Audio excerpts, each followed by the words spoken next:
In this video I'm going to cover the features and operation of this great Joy 60mm T2.9 anamorphic lens and the anamorphic adapter.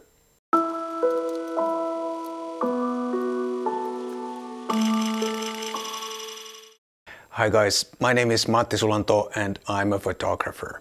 And in this video I'm going to cover the features and operation of this great Joy T2.9 anamorphic lens and this great Joy anamorphic adapter. And this video is sponsored by Great Joy, the manufacturer of these products. But before I talk about this lens and the adapter, let me very quickly first explain what anamorphic lens is and why would you want to use it. And if you already know this, please use the timestamps below to skip this part. If you want to create a cinematic wide aspect ratio footage on a normal video camera like the Sony A7C that I'm using, you have basically two options. The first option is to crop the picture from top and bottom, but then you are going to lose some vertical resolution depending on how much you crop. And the other option is to use an anamorphic lens or an anamorphic adapter or both of these together. And the upside is that you are not going to lose any resolution in your footage. When you film with an anamorphic lens, it will squeeze the footage horizontally. And then when you edit your footage, you will have to stretch the footage to its proper dimensions. But the upside is that you are not going to lose any vertical resolution. And the final pixel dimensions of your footage depends on your camera settings. But for example, if you film 4K UHD and you use this 60mm T2.9 anamorphic lens, your final video footage will be 2160 pixels vertically and 5107 pixels horizontally. And if you use this anamorphic lens and this anamorphic adapter together, you will get even wider picture, and if you film for UHD 4K footage, your final video will be 2160 pixels vertically and 6874 pixels horizontally. And how you stretch the footage in post depends on your editing application, and I'm not going to cover that in this video. It would take too much time and it's not really the topic of this video because this video is about this lens and the adapter. And first, the lens itself. This is a fully manual mechanical lens. There are no electronic connections between the lens and the camera body whatsoever. And this covers a full frame sensor, and this is available for the Canon RF mount, Nikon Z mount, L mount and Sony E mount. And then this adapter which comes together with this lens as a kit.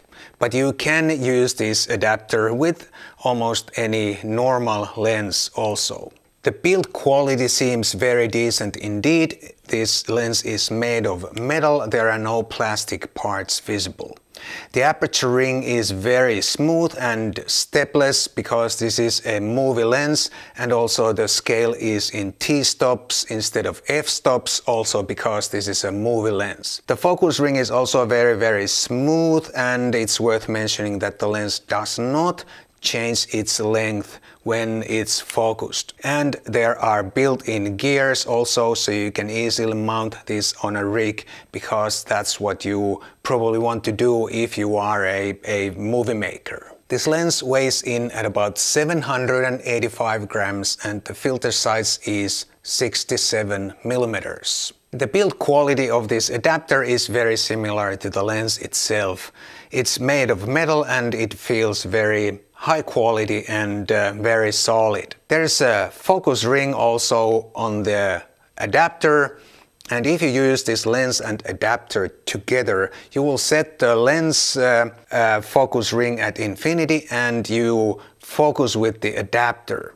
It's very convenient, then you only need to focus the adapter and not the lens. This adapter weighs in at about 859 grams and the filter size is 77 millimeters, and at the other end the thread is 67 millimeters, so you can mount this adapter on any lens that has a 67 millimeter filter thread. But of course you can also use a step-up ring if your lens has a smaller than 67 millimeter thread. This 60mm T2.9 grade Joy anamorphic lens alone will give you 1.33 anamorphic ratio, and together with this adapter you will get 1.8 anamorphic ratio. And if you mount this adapter on some normal lens, you will get 1.35 anamorphic ratio. What about the optical quality then? I shot my test footage on the Sony a7S Mark III camera and the Sony a7C camera. And based on that, I would say this lens is very sharp from corner to corner with or without the adapter. You can also create those horizontal light streaks and oval shaped bokeh balls that are the trademarks of an anamorphic lens, and that is exactly what you probably want to create if you're looking for an anamorphic lens for your camera. And those are also very difficult to create with any other lens or in post. There are virtually no distortions visible, which is really good news, and also the focus breathing is well under control, and that together with the smooth focus ring makes it possible to do good looking focus pulls even without a rig or some kind of a gear setup. This great Joy 60mm T2.9 anamorphic lens and the adapter come together as a kit, and the price for that kit is $1,199 US, which is a lot less than many other anamorphic lenses, especially when you consider that this covers a full frame sensor. And this adapter adds some flexibility. You can use it either with this lens to create even wider anamorphic aspect ratio, or you can use this lens with any of your existing lenses to create some anamorphic footage. All in all, I would say it's nice to see one more anamorphic cinema lens option, and one more great option especially for low budget movie makers. Thank you so much for watching. I'll see you in the next video.